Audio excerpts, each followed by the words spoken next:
граѓани, почитувани медиуми, спрегата помеѓу СДСМ и Сорос го погреба невладиниот сектор во Република Македонија. Заев и соросоидите, како што беше и ветено, започнаа со јадење на живи луѓе. Први намени им се сите оние излажани, изманипулирани граѓани кои веруваат дека соросовите одработувачи за Заев се вистински и искрени представници на граѓанскиот сектор и граѓанските интереси. Така наречените невладини организации на Сорос, кои се под директна контрола на СДС, дефинитивно уште еднаш си го покажаа своето вистинско лице. Тие никогаш не беа никаков невладин сектор, туку само слуги на политичките интереси на спрегата помеѓу СДС и Сорос. СДС и Сорос функционираат одлично и тоа не само кога треба да се уништуваат споменици, напаѓаат објекти, палат и ограбуваат канцеларии на претседателот на Републиката, туку функционираат одлично и кога треба да се валоризира потрошениот труд за насилното уривање на власта.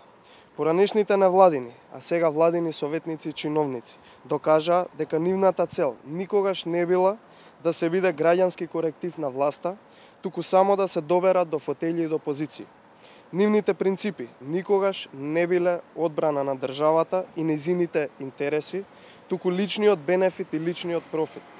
Токму затоа, во владата на Заев веќе се вработени десетици така наречени граѓански активисти кои цело време изминативе години одработуваа за интересите на СДС, лажејќи ги граѓаните на Република Македонија дека застапуваат некаков граѓански интерес.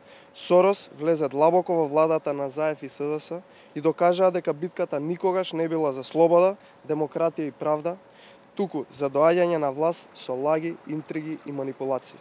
Прочитани си добро запаметени од сите граѓани, овие профитери и одработувачи, како што се, например, Зоран Бојаровски, Бојан Маричиќ, Дане Талевски, Маријан Забрчанец, Петрица Рачини, Никола Нумовски, Петар Арсовски, Ѓунер Исмаил, Бранимир Јовановиќ, Грчев и многу други сејачи на магла кои ги гледам изминатиот период.